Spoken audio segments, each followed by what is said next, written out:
Greetings, my fellow freedom low sovereign thinkers. Thank you for tuning in to LLT Podcast. My name is Craig, transmitting from the beautiful swampy mangroves of South Florida. And today's date is Thursday, January 23rd, 2020. You may hear some rain in the background. Yes, if you hear all the drops, I'm in my camper. Real muggy, real rainy day. Cool, I would say. But, this is how it is. Yeah, so I'm just, here's some distractions, what's going on with the whole Trump thing, and some people think Peter Schiff had a great statement pertaining to Ukraine. Give me a break.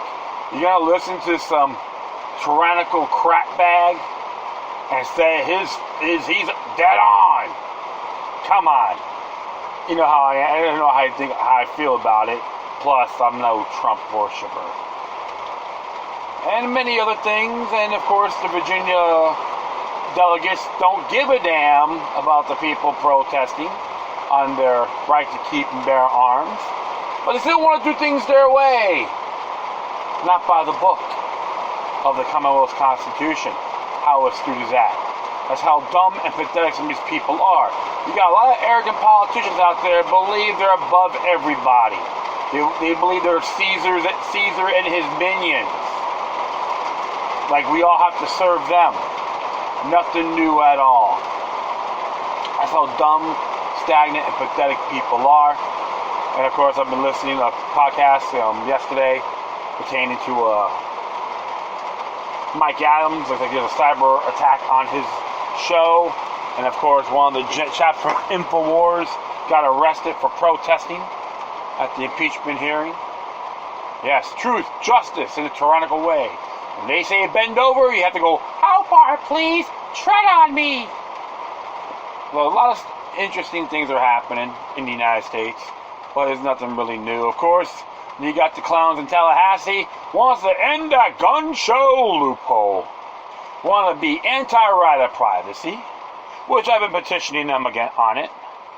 Okay, I'm about to hit the committees as well and call their bluff.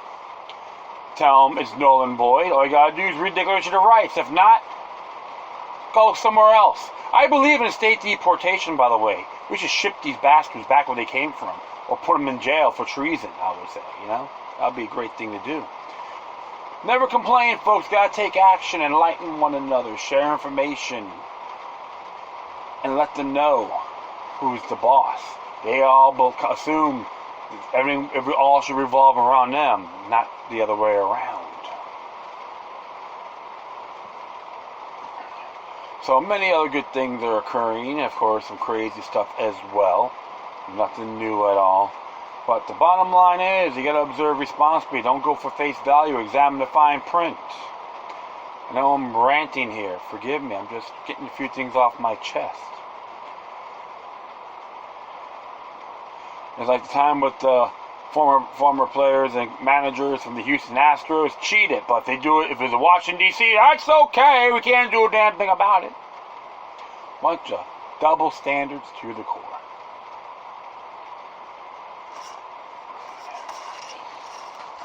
Well, only thing is, my friends, do a little homework. The more you learn, the more you implement, the less you fear. Not playing macho man or anything like that. Just being an informed person. We all have obligations. Don't be the herd conformist wearing a cowbell around your neck, stating that you represent walking antimatter. Don't be the other person. Be yourself. Be the true individualist. Be the one to learn and share with others. Be the rabbi and the teacher. I know I'm digressing, but it's all well and good. Well, speaking of tyranny, I was like trying to figure out what I wanted to talk about, and there's one article, someone talked about how racism was under the right to keep and bear arms. I'm not going to jump to conclusions, but remember, in the past, I told people that gun control was racist, not vice versa. So don't fall for that hype. Don't entrap yourself in that Orwellian machine. Alright, enough of that. Speaking of tyranny, I was just browsing through, decide what I wanted to do. And this one came out on the American conservative. Where are these people based out of? Let me just find out here. Because they, looks like they've,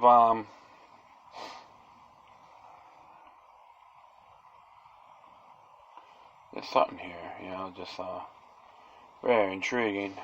But, it's supposed to come out tomorrow. Well, I guess it came out today, like an hour ago on Twitter. And this was entitled, How Washington is Ramming Real ID Down Our Throats. James Madison wouldn't be pleased about it if he sees this crap. 4 years, this is by Jim Bovard, yeah. And it says here, for years, both conservative and liberal states resisted it. But now it's here, and the punishments for non-compliance begin.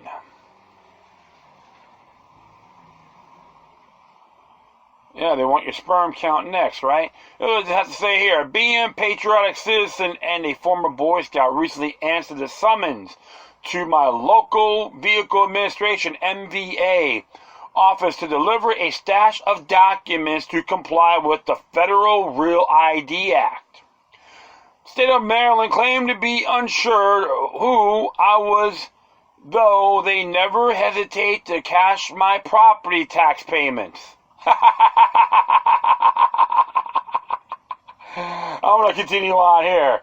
Nor did my local government doubt my authenticity when they sent me a ticket from a red light camera from an intersection where the yellow light was quicker than the cat's somersault.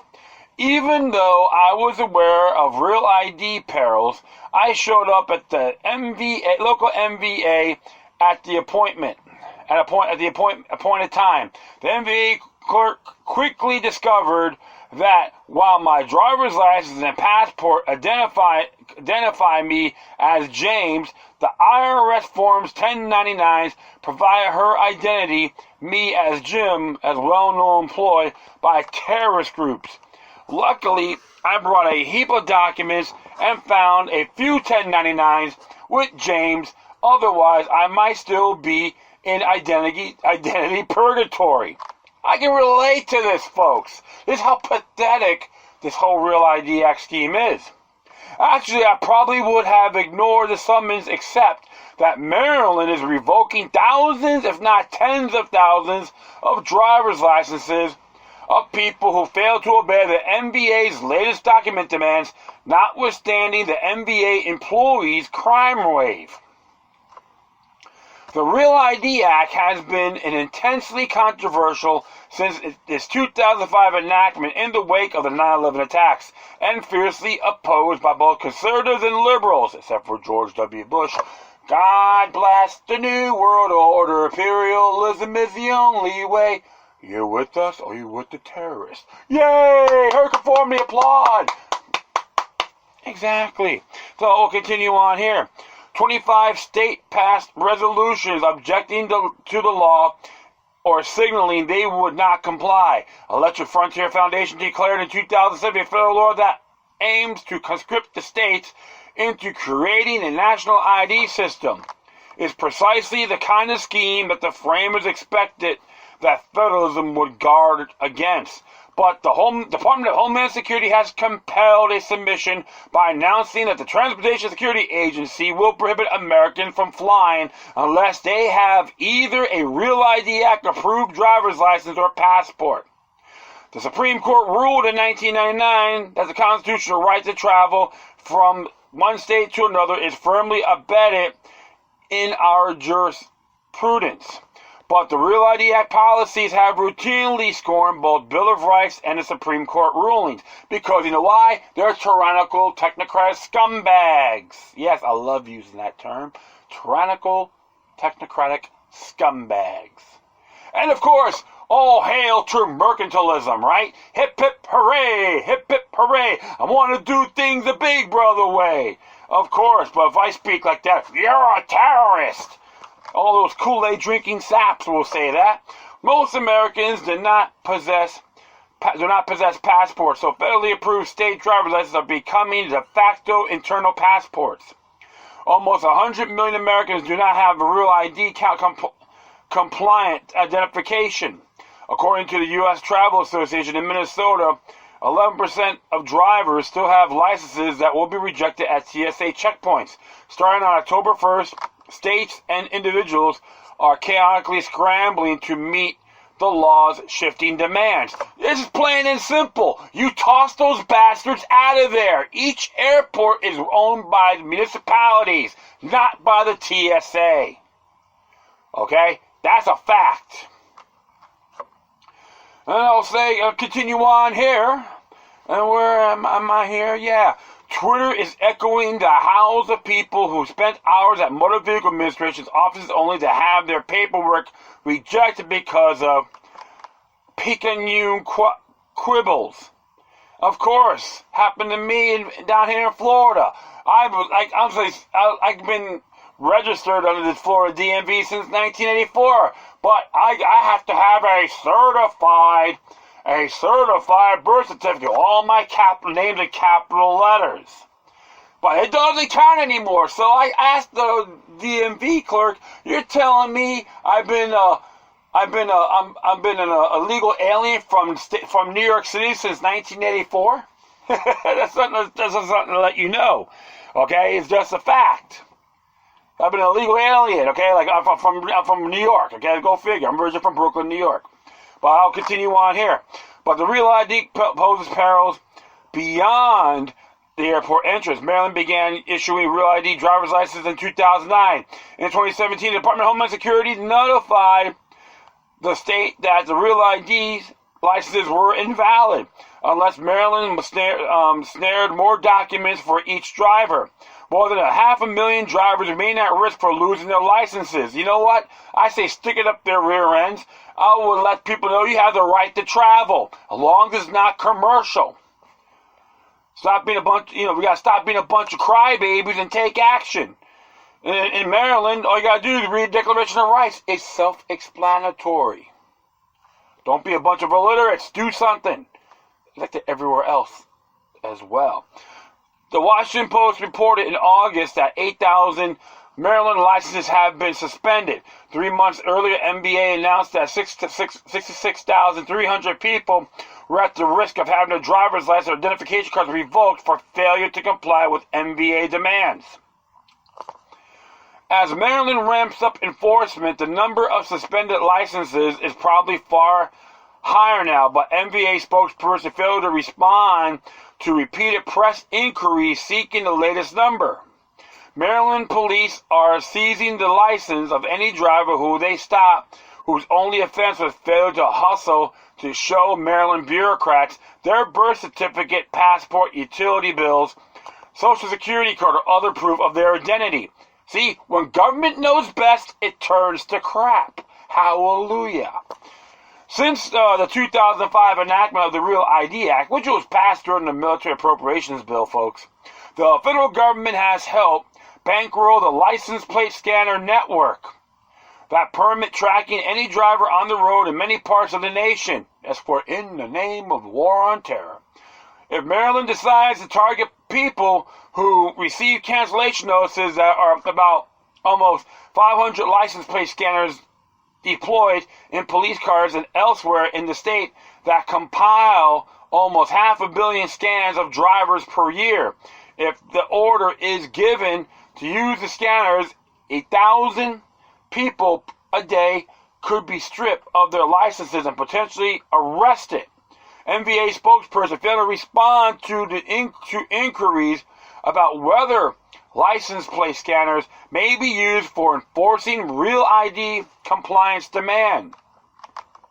The Real ID Act specifies a mandatory facial image capture for every applicant for a driver's license, which must be restrained in electronic storage in a transferable format.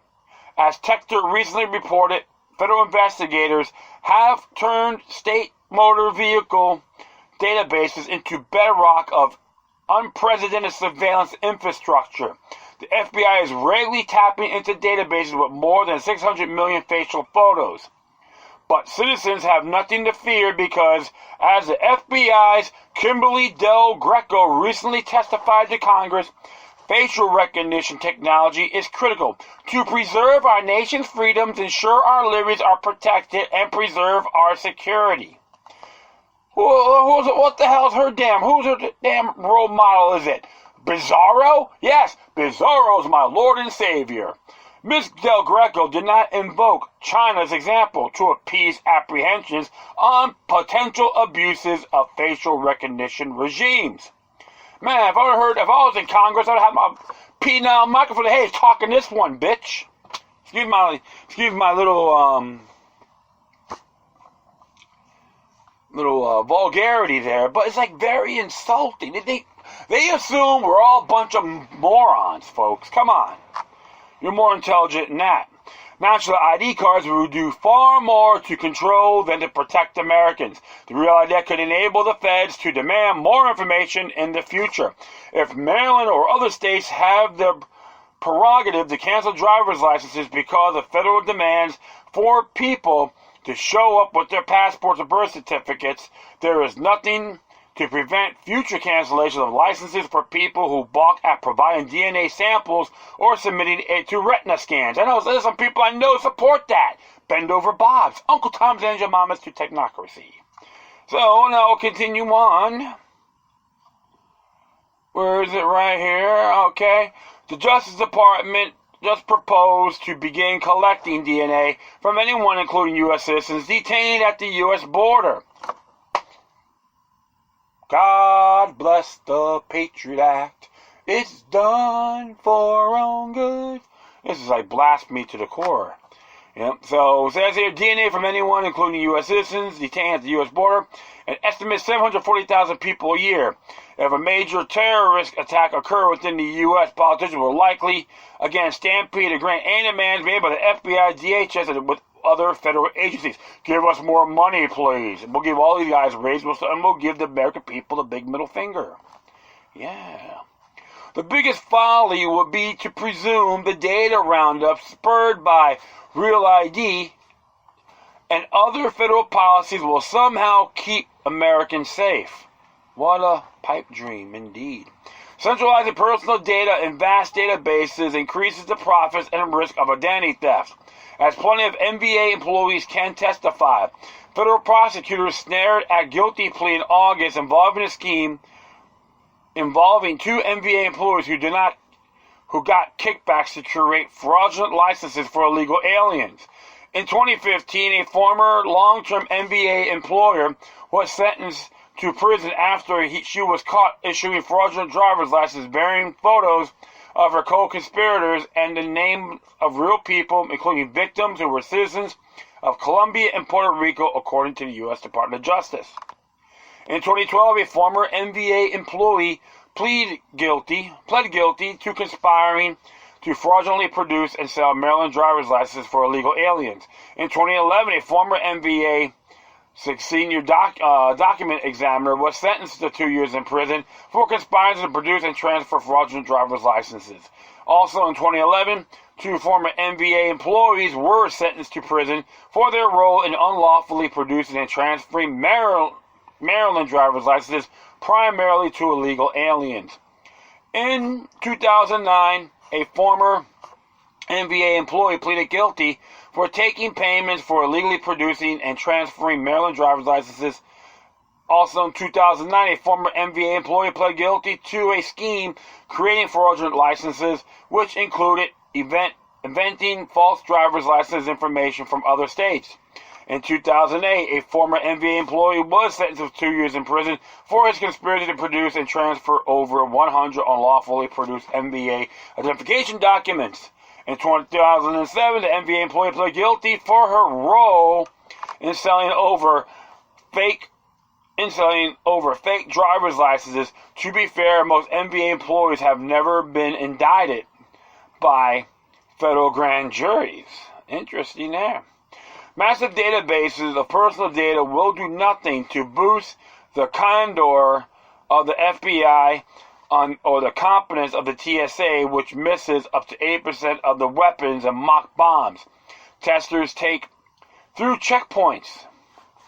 TSA agents are so lunkheaded that they routinely hassles people with driver's licenses from the District of Columbia as if that was a foreign country.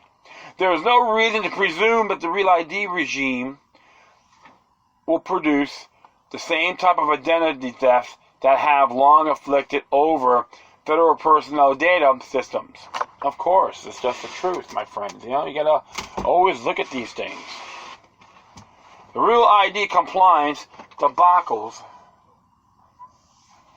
years later this year will be followed by security breaches that bureaucrats and politicians claim that they could never have anticipated. The biggest Real ID fraud is that Americans will be more secure after the feds again decimated their privacy.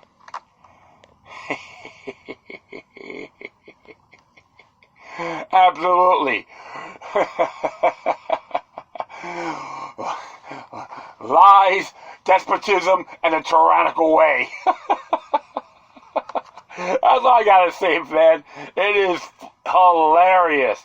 And this is why, my friends, you always gotta look at things in a bigger picture, because one thing I know for sure is that when you leave all your security eggs in the hands of the government,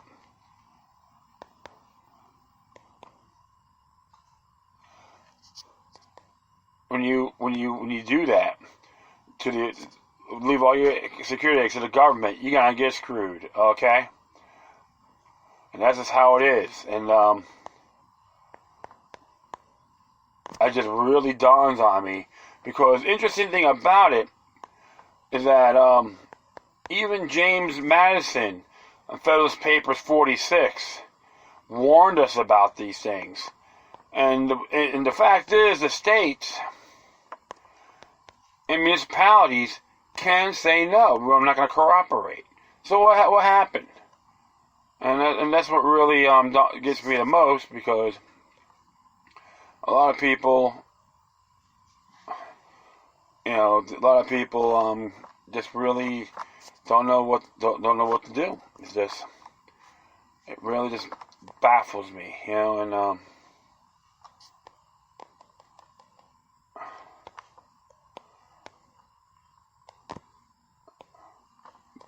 so I'm going to be right back to continue this matter, so stay tuned.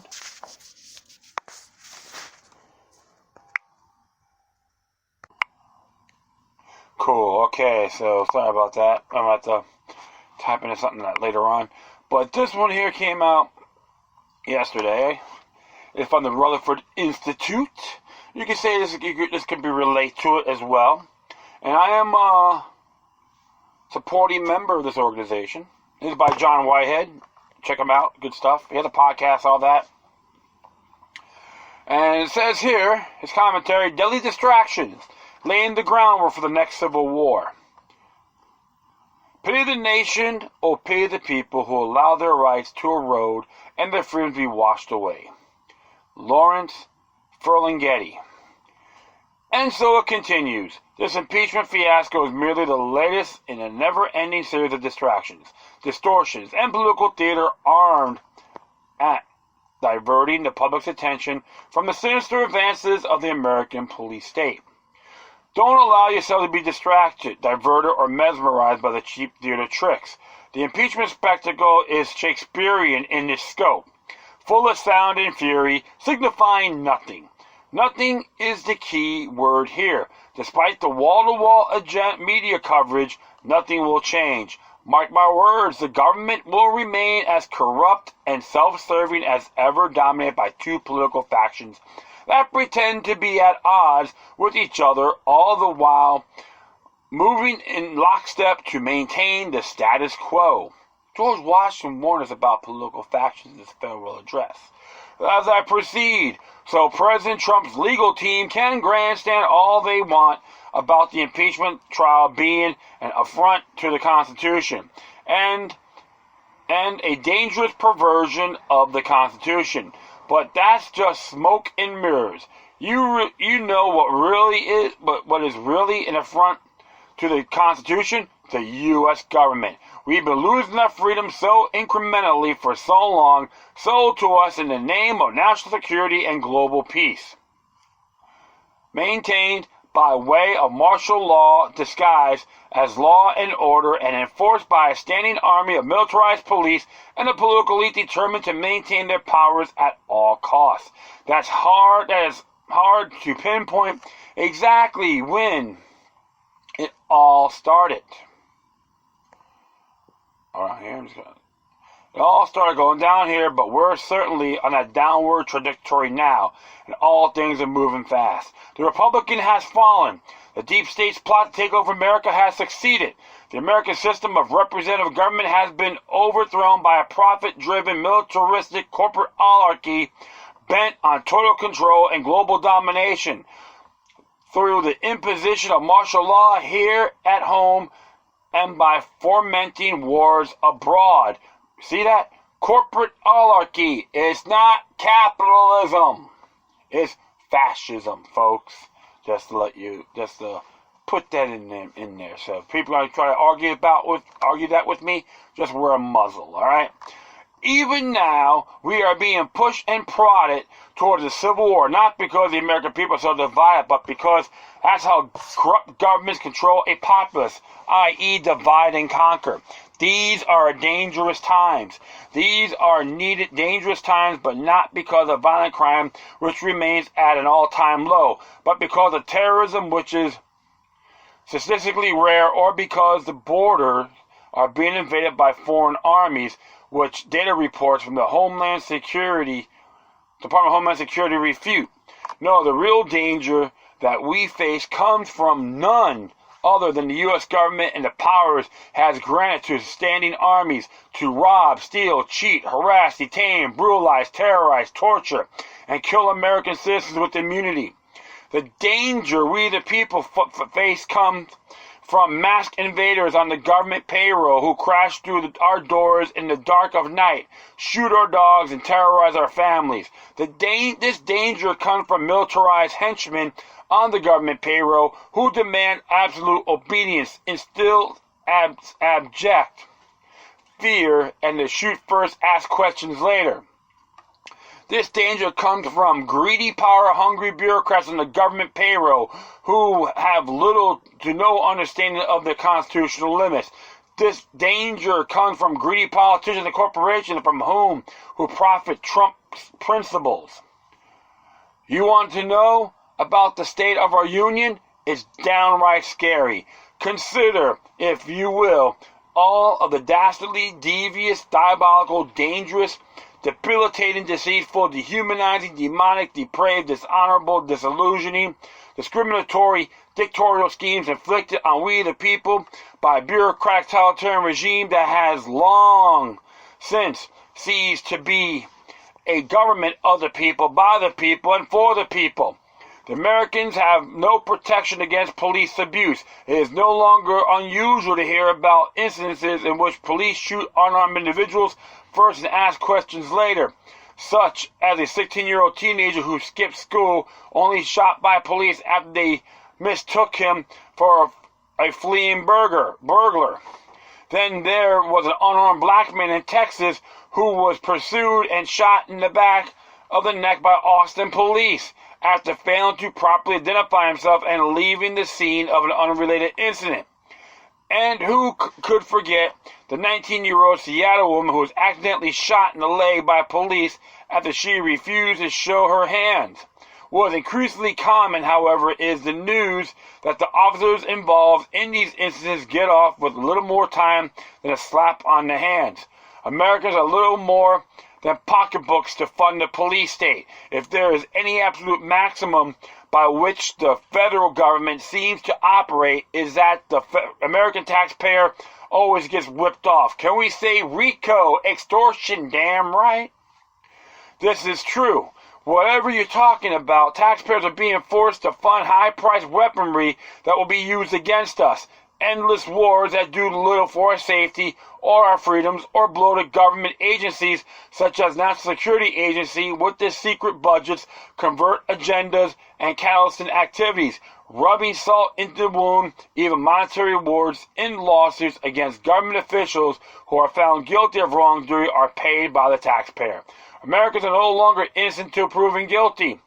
We once operated under the assumption that you are innocent until proven guilty. Due in large part of rapid advances in technology and the heightened surveillance culture, the burden of proof has been shifted so that the right to be considered innocent until proven guilty has been usurped by a new norm in which citizens are suspects. This is exemplified by police practices of stopping and frisking people who are merely walking down the street and where there is no evidence of wrongdoing. Likewise, by subjecting Americans to full body scans and license plate readers without their knowledge or compliance, then storing the scans for later use, the government in cahoots with the corporate state has erected the ultimate suspect society. In such an environment, we are potentially guilty for some wrongdoing or other. Americans have no longer a right for self-defense. In the wake of various shootings in recent years, gun control has become a resounding theme. Those activating gun control reform see the Second Amendment right to bear arms as applying only to government officials.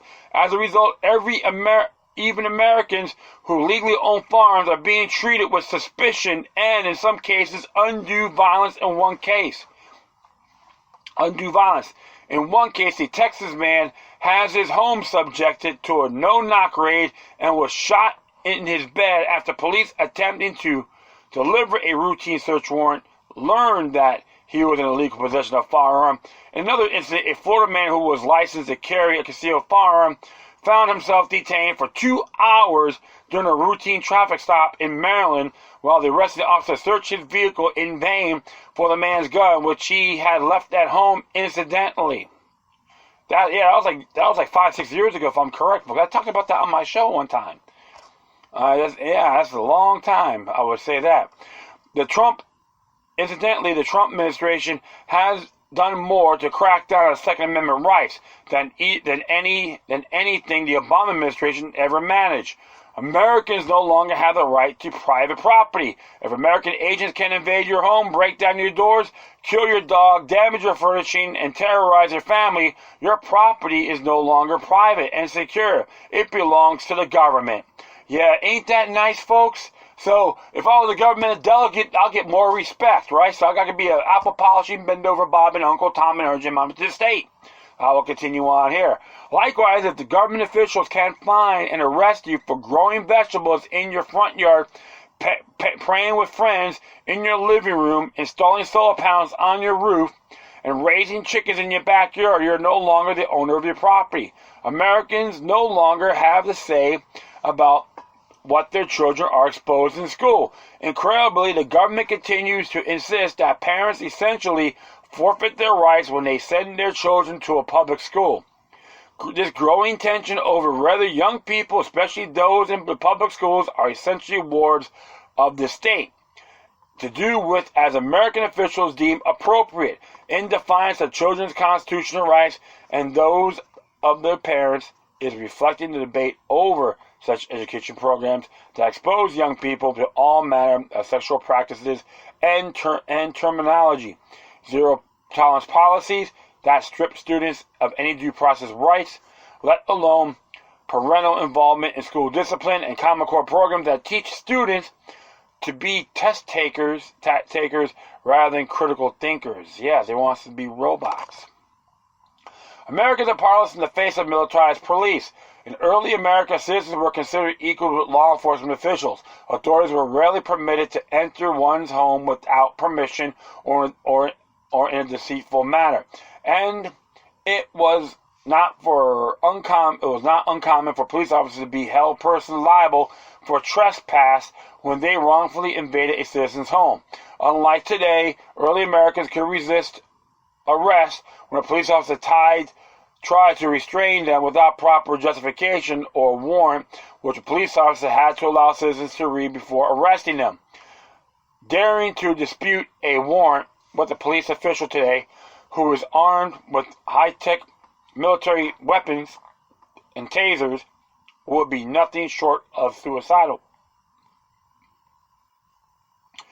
As police forces across the country continue to be transformed into outposts of the military, with police agencies acquiring military-grade hardware in droves, Americans are finding their one peaceful communities transformed into military outposts complete with tanks, weaponry, and other equipment designed for the battlefield.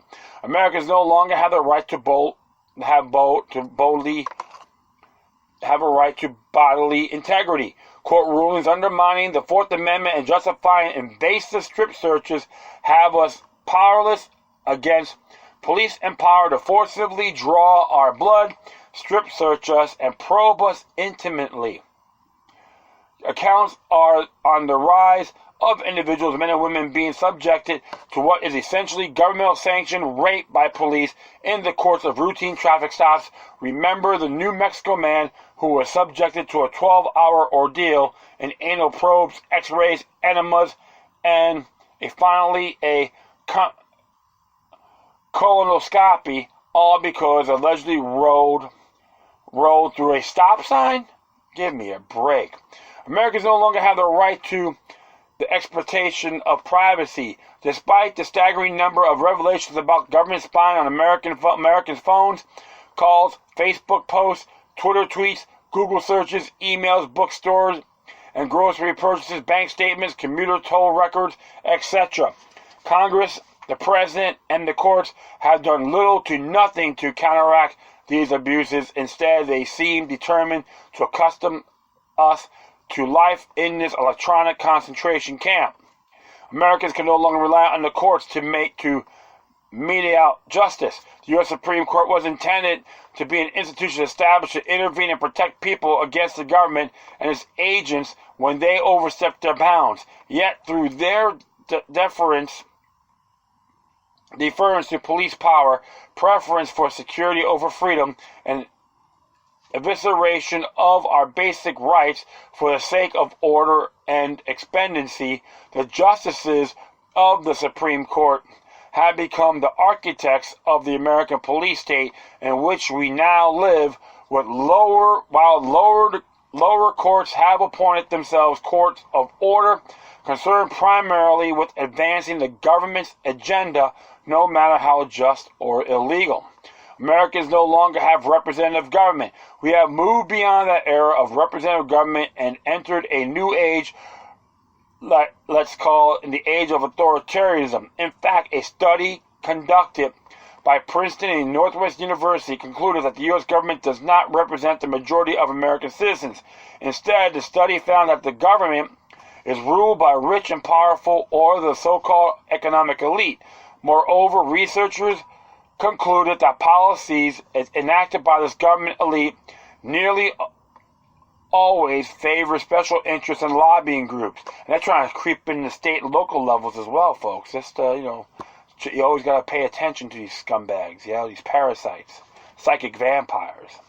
It is not overstating matters to say that Congress, which has done its best to keep their unhappy constituents at a distance, they may be the most self-serving, semi-corrupt institution in America. Can we say God bless the corporation? Of course.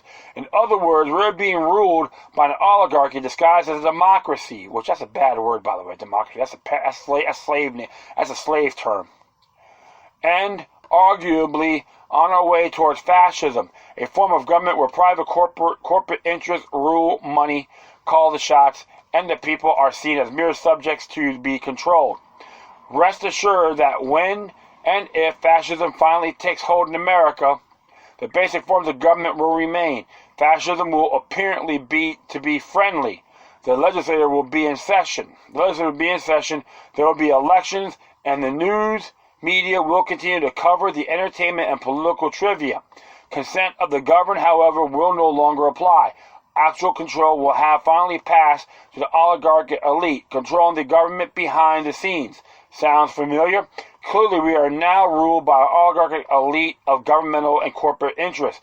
We have moved into corporatism, favored by Benito Mussolini, which is a halfway point on the road to full-blown fascism. Corporatism is where the few moneyed interests not elected by the citizenry, rule over the many. History may show that from this point forward, we will have left behind any semblance of constitutional government and entered into a totalitarian state where all citizens are suspects and security trumps freedom. Even with this constantly shifting terrain, the topsy-turvy travesty of law and government has become America's new normal. From Clinton to Bush, then Obama, and now Trump, it's as if we've been caught in a time loop, forced to relive the same thing over and over again, the same assaults on our freedoms, the same disregard for the rule of law, and the subservience to the deep state, and the same corrupt, self-seeing government that exists only to amass power, enriches its shareholders, and ensure it continued domination. Elections will not save us. I haven't even touched on the corporate state, the military-industrial complex, SWAT team raids, invasive surveillance technology, zero-tolerance policies in the schools, over-criminalization, or privatized prisons, to name just a few. But what I have touched on should be enough to show that the landscape of our freedoms has already changed dramatically from what it was, and no doubt to continue to deteriorate unless Americans can find out a way to wrest back control of their government and reclaim their freedoms. There can be no denying that the world is indeed a dangerous place, but what the president and his cohorts fail to acknowledge is that it's the government that poses the gravest threat to our freedoms and a way of life. And with no amount of politicking, parsing, and pandering will change that. It is easy to be diverted, distracted, and amused by antics of politicians, the pomp and circumstance of awards shows, athletic events, and entertainment news, and feel-good wrapped up in the flag evangelism that passes for religion today. Exactly. You pat down like a little prisoner at a football game, go, I'm free, I love my country, as long as I got the NFL, I am very satisfied. The Super Bowl's coming up, so all you peasants out there, get pat down like a bunch of prisoners and go, I got my football, I'm free. Exactly. That's how these people think, all right? What is more difficult to face up is to the reality of life in America, where unemployment, poverty, inequality, injustice, and violence by government agents are increasingly norms, and where we, the people, are at a distinct disadvantage in the face of America, face of the government elite's power grab, greed, and firepower. The Constitution does not stand a chance against a federalized, globalized standing army protected by the legislature, judicial, and executive branches that are all on the same side. No matter what political views they subscribe to, suffice to say they are not on our side, on our side or the side of freedom. As I make it clear in my book, Battlefield America, The War on the American People, the power that we want us to remain distracted, divided, alienated from each other based on our politics, our bank accounts, our religion, and our race, and our value systems. Yet, as George Orwell observed, the real division is not between conservatives and revolutionaries, but between authoritarians and libertarians. Yet you either believe in freedom or you don't. It's that simple. Everything else is just a daily distraction, as Orwell observed in 1984. Here's what we have to say. All that was required of them was a primitive patriotism which could be appealed to whatever it was necessary to make them accept longer hours or shorter rations, even when they became discontented, as they sometimes did. Their discount led nowhere, because being without general ideas, they could only focus it on petty, significant grievances. The larger evils invariably escaped their notice. Can't argue with that, my friends. That's a great commentary by Mr. Whitehead himself. And you go to rutherford.org if you want to donate. That would be fantastic. And something like that you need to know. And you can share this stuff with others and communicate with one another. The bottom line is this: we got natural born rights. Implement it. Don't be a number. Be a freedom lover, sovereign thinker. To follow all forms of tyranny. Yeah, it may piss people off, even people you care for, but you know what? You can inspire others. 9/11 is a 24/7 excuse. To go on for a very long time. And the founding fathers of the United States warned us about this. That's why I tell folks, read the Federalist and Anti-Federalist papers. Great stuff. Declaration of Independence. Who cares about the whole race thing? So that's another distraction. Yes, don't get me wrong. A lot of stuff happens because of different people. And that's wrong. Tyranny is got to be condemned all across the board. So, next one here.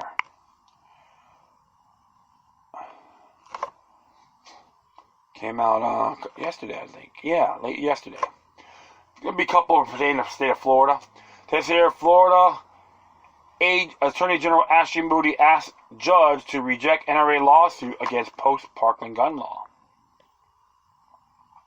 Florida Attorney General Ashley Moody is asking federal judge to toss out a lawsuit filed by the National Rifle Association challenging gun legislation passed after the 2018 mass shooting at Marjorie Stoneman Douglas High School that killed 14 students and 3 faculty members.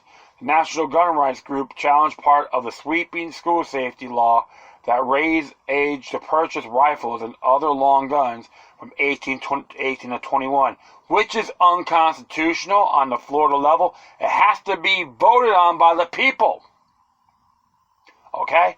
That's a fact. Because I lived here for 43 years. I voted against both 3-day waiting period and local options. Okay? I know these things. These Dinkleberries don't see it that way. I'm going to continue on here.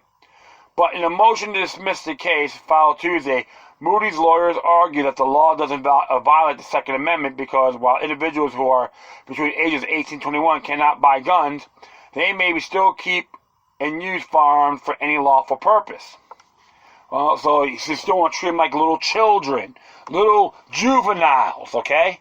I want to carry on here. The Republican-controlled legislature passed a higher minimum age to buy long guns, a restriction already in place for handguns, and part of the reaction to the Parkland school shooting. Accuser Nicholas Cruz, a former student at the school who was 19 years old at the time of the shooting, legally purchased an AR-15 that was used. And here's the thing. He was declared mentally defective in the courts, and he should be in that database on a federal and state law. Both federal and state laws. State law, if I'm correct, 793? I think it's 793 or 795. 793.065. Okay? Those are the facts. I talked about that in my past shows. And how come, to me, that's a cop-out. There's other laws in the books that consider mentally defective. It didn't implement Nicholas Cruz. But they want to punish us all. Give me F, F-A-E-A-A-R-R. What's the bill? Fear. What we do? Bend over. You know, I'm just being sarcastic, but this is how it is. So I'm going to get to proceed here. The lawsuit filed immediately following passage of the law in 2018, languished for more than a year in federal court, but is back on track after the NRA dropped an attempt to keep secret the identities of 2 plaintiffs. The gun rights organization alleges that the age restriction is an unconstitutional violation of people's Second Amendment rights to purchase firearms to defend themselves, their families, and at home.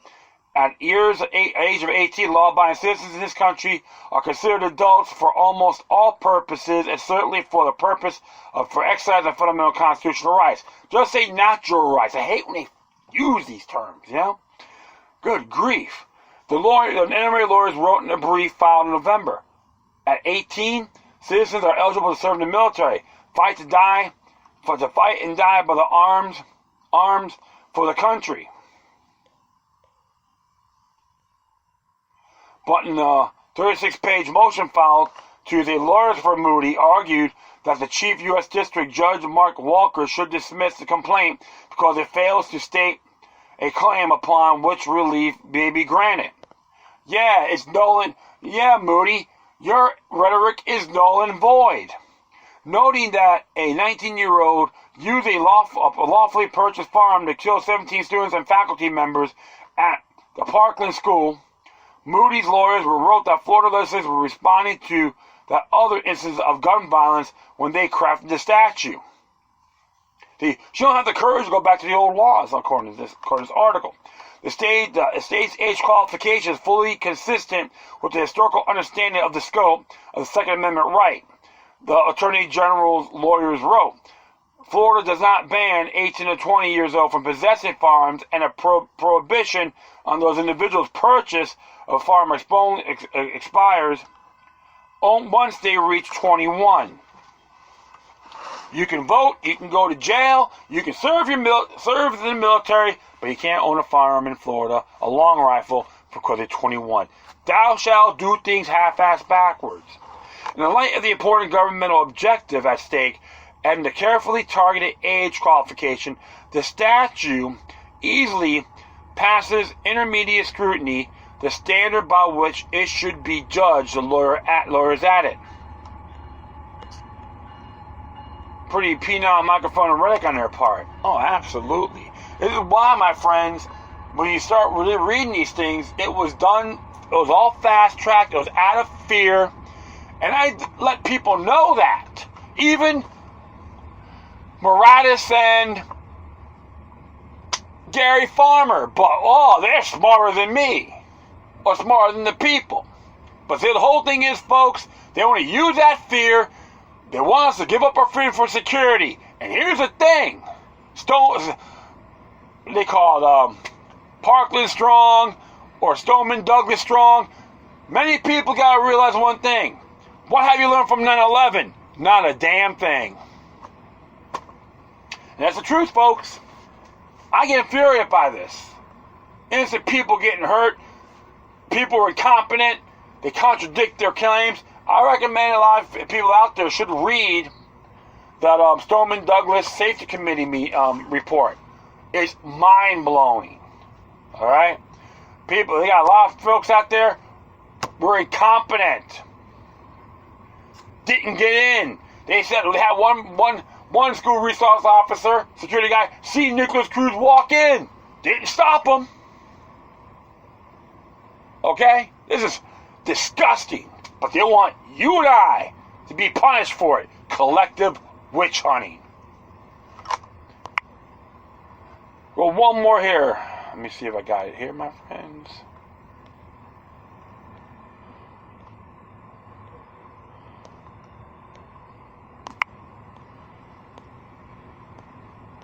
Let me see here. Shoot.